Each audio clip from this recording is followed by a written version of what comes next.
All right, we're back on One True Podcast, talking Baylor and Big 12 football. Alongside me, as always, is John Werner. I say alongside me. This is a little bit different setup, Johnny. We're normally in a room together, but, I don't know if there's any other way to meet now. This is just kind of the way it is, man. We've all done a half a jillion Zooms. I did not know Zoom existed before March, and now right. I know I'm hosting a Zoom.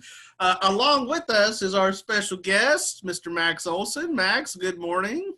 Good morning, guys. Thanks for having me on. Yeah, Max is a national college football writer with The Athletic, was at ESPN prior to that, has been with The Athletic for the last 3 years, and I'll just put in a little plug for The Athletic here because great work. We enjoy y'all's writing for sure. So hey, thank you. No problem. It is funny you say you hadn't heard of Zoom.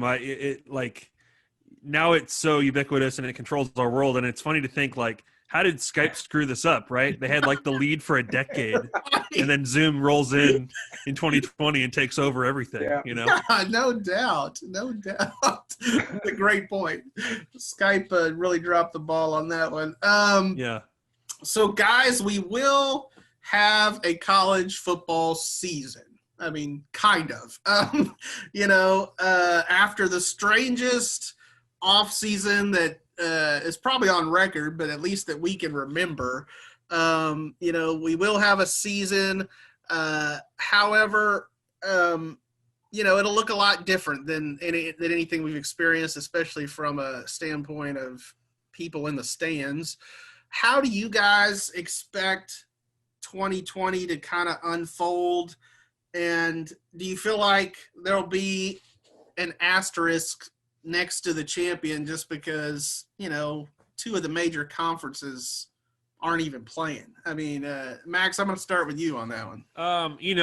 First of all, I mean, if we're fortunate enough to get that far, that we get all the way to the end here and have a champion, then I think we'll all be celebrating that somehow we made it through this, because this thing, while I definitely feel really optimistic that we'll kick this season off, it's just still so fragile week to week and day to day. I'm sure if you're an Ohio State fan, if you're in Big Ten country, you probably look at this playoff and say it didn't have us, so it doesn't count. But I think to everybody else, if you find a way to win it all this season, this fall, given it what everybody's gone through and the fact that 2 of the Power 5 leagues said they can't play this fall, I think you deserve more than a trophy. I mean, it would be an incredible accomplishment. Whoever finishes this off. Yeah, no doubt. Most unprecedented, most challenging offseason by, every measure. Yeah. Johnny, what's your thought on that? Well, I think the winner ought to get some trophy from the CDC. It's a good thought. Yeah, I think it's going to be kind of like baseball. I think there's going to be probably some games canceled when there's an outbreak. But I think for the most part, they're going to get it in. I think there is such a will to get it in among the 3 power conferences that are still playing that I think somehow they'll do it. And like I said, I don't think everybody's going to get every game in.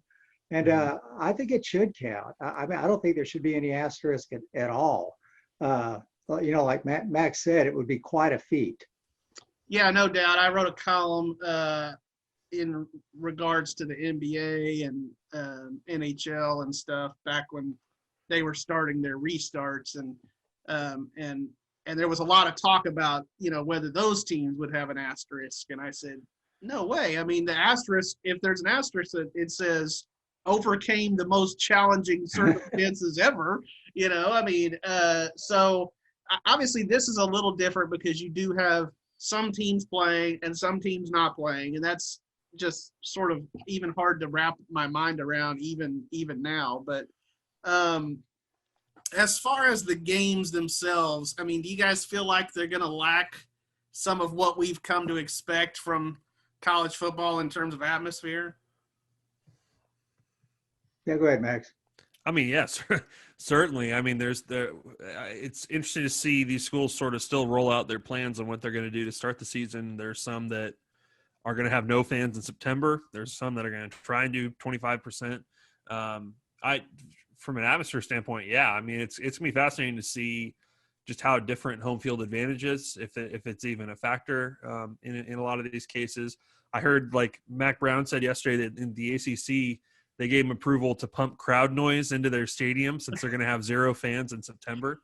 So that's going to be kind of, that weird artificial whole, vibe to it's going to be kind of odd, I think. And, but, I think watching it on TV won't be that bad. I think watching that Austin P Central Arkansas game last Saturday still felt close enough to me, Yeah, I think like Max said, I think watching on TV, I've watched a lot of baseball and NBA, and it's been better than I expected, because they're pumping in the crowd noise. They got the cardboard cutouts and all the other stuff. But it's going to be kind of weird at a stadium, I think, just seeing like what Baylor, they're going to, 11,000 fans is the most they're going to have right now. Hey, John, we've probably covered some games with 11,000 fans, so I'd say in the early 2000s, yeah, they wouldn't have had to put Kevin Steele era. Yeah, they wouldn't have had to put it new rules in. Yeah, Floyd Casey can handle that perfectly fine. Yeah, exactly. Just harp over some of those scenes.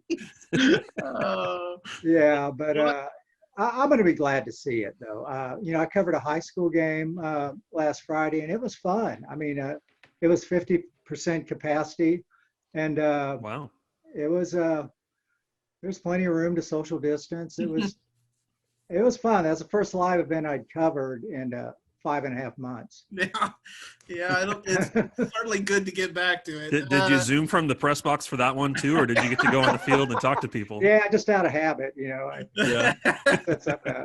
No, I do have a selfie stick now. Oh, wow. Yeah. It's like one of those NBA just in case. Sideline. Wow. Well, welcome to 2020, John. That's fantastic. Right. I won't tell you, Max, but he also has goggles, right? Am I right, John? I haven't worn them yet. My wife, she's like the Central Texas CDC director. She thinks she is anyway. But she bought us some goggles. She heard that, if you cover your eyes a little better, there's a better chance you won't get it.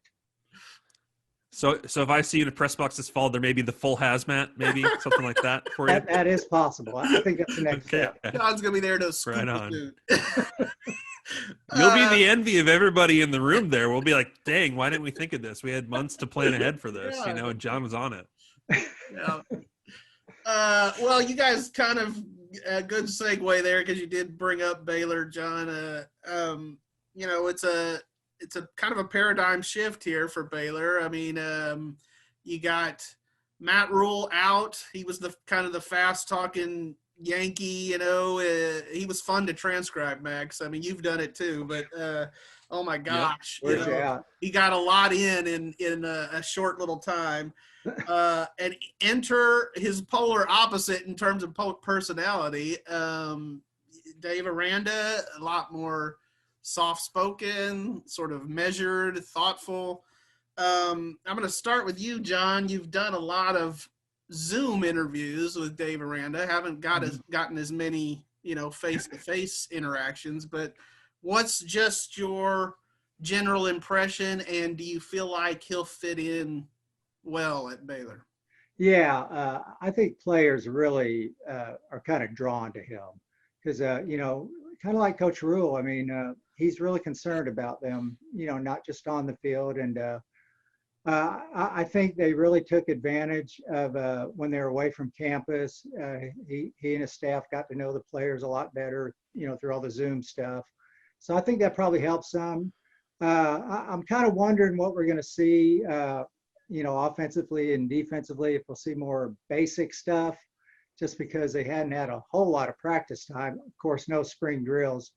But, I think he fits in really well. He really supported the athletes last week when they did the march from the Simpson Center to the Fountain Mall on campus. He was part of the march. So, I think, they probably see him kind of as a player's coach. Yeah, we'll see. Obviously, a big step going from defensive coordinator to head coach. But I like what he's done so far. Max, what's just kind of the sense of Dave Aranda from a national perspective? I mean, obviously did a great job there at LSU. Yeah, he did an excellent job at LSU, and I think it was always over the last few years kind of hard to get a read on what his ambitions were, because he is a quieter guy. He is, and I think he admits this, that just his personality type is not the one that you usually see getting these jobs, at these press conferences and stuff like that. And so it was fascinating to see him, enter the mix here.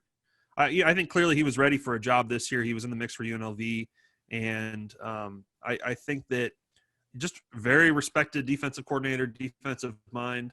I think it's exciting that you have hired somebody who has a different perspective on these jobs and how to run a program.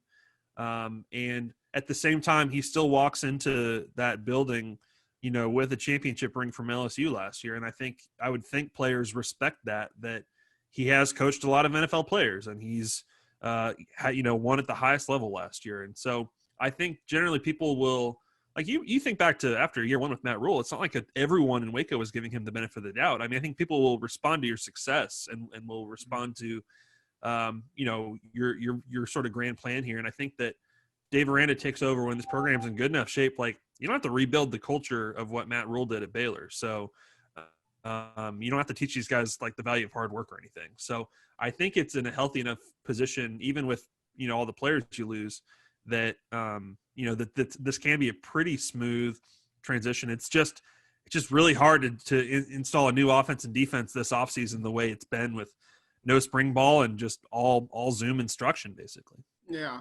And I think you hit on something there, Max, that certainly a lot of people were writing Matt Rhule off that first year when they won one game. Right. And my take on any college football head coach is this, and I said it with Matt Rhule that season, but I feel like you got to give them to year 3 to really figure out who they are as a coach, and allow them to get some of their recruits in and all that. And so especially this year with, the transition and everything, I think, you gotta cut Dave Aranda a little slack, and let's let him get his feet under him a little bit. And I think, maybe 2022, I guess that would be, is when we can sort of start judging Dave Aranda, the head coach. But as far as this year's team, so Baylor's coming off 11-2, or is that right, Johnny? 11-2? 11-3. 11-3. Yeah, I got to do my math there. 11-3. 11-3, Sugar Bowl. John, we had a great time in New Orleans back when the oh man, those were the good old days. That was forever ago. I know. It really was. Wow.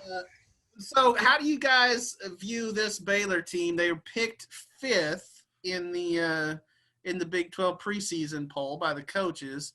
Or actually, I guess that would have been the media. But so this is kind of a Goldilocks question here, but do you feel like that's too high, too low, or sort of just right?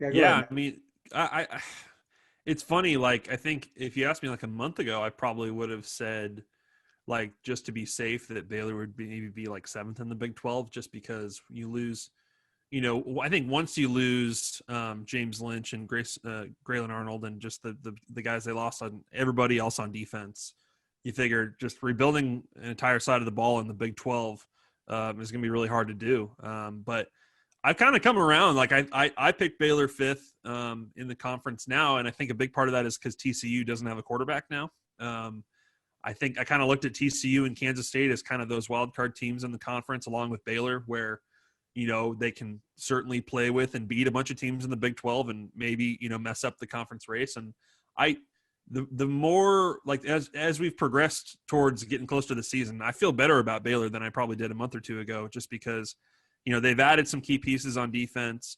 I've heard nothing but good things about just how the offense has looked under Larry Fedora. and the pieces they have back there. I think your offensive line is going to be a lot better than last year, which it was kind of a sneaky thing about last year's team is even though you had a Big 12 title team, you didn't really necessarily have a Big 12 title offensive line. So I think that's going to be better. And I could see Baylor finishing. I could see Baylor, with where we're at this year, with how many teams that aren't playing, fifth in the Big 12 definitely makes you a top 25 team. Yeah, no doubt. Johnny? Yeah, I think they're a little underrated. And the main reason is, they only have 2 defensive starters back, but a lot of the guys back have played quite a bit. And like Max mentioned, William Bradley King is from Arkansas State. He'll be a really good pass rusher for them. I don't know if he'll be as good as James Lynch. That's pretty hard to replace. But he's good. And they got a Dylan Doyle, a transfer from Iowa. He'll play the middle linebacker. And I think he'll make an impact. Yeah. Yeah, I agree. And, then they got Terrell Bernard. So that linebacking crew is really good. I think the key for them is getting more pass rushers. They need guys like TJ Franklin, Gabe Hall, to really step up this year. That was really the key to me to the whole team last year, their pass rush. It made the defense really good. And that pass rush helped force a lot of turnovers too. So but I think the defense is going to be okay. And like Max said, I think they will protect Charlie better. They gave up the most sacks in the Big 12 last year, but Coach Aranda, Coach Fedora, they've been saying that Charlie's been releasing the ball quicker. He's been staying in the pocket a little more, so maybe we won't see him getting knocked out of games as much. Yeah. So hopefully not. He took a beating last year. He really did. Well, and it's worth pointing out with just how weird this season could potentially be. One reason I have a little bit of faith in Baylor is they have 3 good quarterbacks. Like there's not really many other teams in the Big 12 that can say that, So I certainly don't wish any injuries upon Charlie-Brewer with his history and everything. But if you have some positive tests and all of a sudden Jacob Zeno or Gary Bohannon has to start a game, it's not a huge drop off, right? Like they could get through that. Yeah, it's just the experience factor is the big thing. But you're right, Max. Both those guys are really talented. Zeno, to step in like he did against Oklahoma and throw a long touchdown pass, in the fourth quarter, real pressure-packed moment. Yeah, he showed a lot there. But yeah, you're right. They big got arm some depth for there. sure. Yeah, he's got some talent for sure. And Bohannon to me is a little bit more of a runner, but he's got a good arm too. So yeah, that's a good place to have, some riches as quarterback for sure. Yeah. Yeah. What, as far as the conference goes, what are you guys most looking forward to seeing? What or who maybe? Go ahead, Johnny. Yeah. Go ahead, John. Well, I want to see if Oklahoma's as good as they've been. I think they will be. Riley really has that program going. It'll be interesting to see if Texas lives up to predictions again. They really didn't last year. They were pretty good 2 years ago. I would expect them to, but we'll see. After that, like Max said, TCU lost its QB. That's not a good thing. Iowa State, I think they'll be solid. They will have the most fans, I think, in the stands at the start. That might help. They have like 40% capacity. It's crazy. That is. That's true. That's a good point. Yeah, but it'll be fun. Just see how it kind of unfolds. Yeah, I think you've got 3 teams in the Big 12 this year, Texas, Oklahoma State, and Iowa State, who I think they all feel like they have really, really good teams. They internally, they believe they do. And so, this conference is just so tough though, that like, is there just enough good teams that they all kind of beat each other up and the Big 12 champion is like a 3-loss team? I don't know. It could be that kind of year with just how uncertain everything would be week to week. But I think those are three really good, potentially really good teams. And it's so, which one of them kind of catches the breaks and has their players healthy for their biggest games. And, can one of them or 2 of them rise up enough that one of them could be Oklahoma, and suddenly this race is a lot more interesting because I think there's some good teams in the conference this year. I think Oklahoma State has the offensive firepower. They have pretty much everybody back on defense. I think Texas just has a ton of talent on both sides of the ball. They've got the senior quarterback, who I think is going to have a really good year. And then Iowa State, they really believe they have a really, really good team this year. It's their deepest team. I think they've come a long ways under Matt Campbell, and they really wouldn't trade Brock Purdy for anybody in the country. So if those teams can be as good as advertised, as good as they think they are, then I think could one of them catch Oklahoma this year? I think it's going to be fascinating to watch, and maybe this is the year that one of them is good enough to pull off an upset in the Big 12 title game. Yeah. I'm excited maybe to see Chuba-Hubbard and see if he can make a Heisman run. Running backs don't always, get the benefit of the doubt in that race. I mean, you have to have a really big year, but I think he's certainly capable. Half the Heisman field is gone at this point. I mean, you're going to have a bigger spotlight for sure. Mm-hmm. And then I'll be interested to see what Lincoln Riley does with a non-transfer quarterback. Spencer-Rattler, he's got a young kid, and I think people are high on Spencer-Rattler. But, they've had such a run there of, with Baker Mayfield, Kyler Murray, and then Jalen Hurts. I mean, it's always been some guy from somewhere else, and now they've got their homegrown guy. And they seem to be, like I said, very, very high on Spencer Rattler. Yeah, I mean, the people who've seen him play in high school and stuff compare him to Patrick Mahomes. So I guess Lincoln just has on to the next one, right? That's just keep the dynasty going. Yeah, and they've got a local kid there backing him up, Tanner Mordecai. He's from here in Waco, Midway High School. And Tanner was a great high school quarterback too, really a good runner. But he's played very, very limited spots since getting there to Norman. And, I'm sure he would be excited if he got a chance to play, but we'll see how that plays out, especially in the era of COVID. And that brings me to my last question, which is this, guys. So as we go into 2020, we've acknowledged that it's going to be a little bit of a different season. What, in your mind, would constitute a successful 2020 season? Ooh, that's a good question. I mean, I think we have to – you look at the way the Big 12 schedule is set up, and there's a bunch of weeks where they've created some room for rescheduling. And I think that's going to be really important. I think there is going to be – you watch Major League Baseball, and we're seeing it seemingly every week of, oh, these teams can't play, but everybody else is still playing. And so I think that's kind of how it's going to be. The show goes on, even if there's a few games that can't be played. It doesn't get to a point where there's too many games that can't be played, but – I think it's going to be that part of it makes it really unpredictable. I think where, ultimately does the Big 12 end up playing 8 games each? Is it going to be different for every school? We really have no idea, but I think if you can get into, if they can make it to November, having played, what would that be? Probably 4 or 5 games at that point.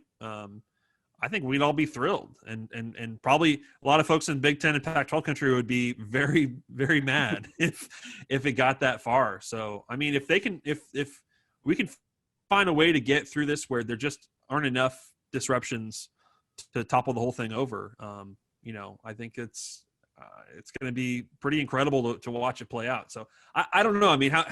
How many games would have to be taken off the schedule for you to feel like, oh, this doesn't really feel like a normal season? Right. Yeah. That's a great question. Who knows? John, you're a music guy. I think, did Max slip in a lyric there? If we make it to November, is that old? That's an old Merle Haggard song. Yeah. If we make it through December, yeah. Yeah. I'll stop the singing now. John, how do you kind of see it? Yeah, I think if we make the championship game, if there's a college football championship game, that would be an incredible accomplishment. Yeah. To me, that's kind of like the bar. If you can get that far with a legitimate season, with teams at least in contention, playing enough games. Yeah, so I say championship or bust. Yeah, I think that the testing is going to be very important, obviously, to ensure that this thing doesn't just blow up. I think we're going to have to expect, as you guys said, some cancellations. But if we get to the end and we've made it through with a majority of the teams, still playing, I would consider that a success. And, Lord willing, that happens, and maybe 2021 we can all get back to normal. That would be great.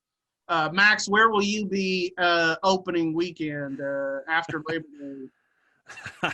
It's a great question. Have not figured that out. I've seen like Iowa State's got an awesome game against Louisiana Lafayette, who's one of the best Group of 5 teams, but like they've had a big spike in cases in that county for Ames. So I don't know. It's going to be interesting to see as we like try to plan out travel and stuff, like how sort of treacherous that starts to look. So with that many games in one day, I probably will be sitting on the couch. We'll probably be sitting on the couch a good amount this fall and just jumping onto post-game Zooms and stuff like that. It's going to be from a coverage standpoint, and I'm sure you guys experience this too, even though you'll be, at the games and stuff, it'd be a little bit more closer to normal for you guys. It's just going to be really odd and different, and you get it. It's just part of the trade-offs of trying to pull this off. Yeah, no doubt. Those post-game Zooms will be especially weird.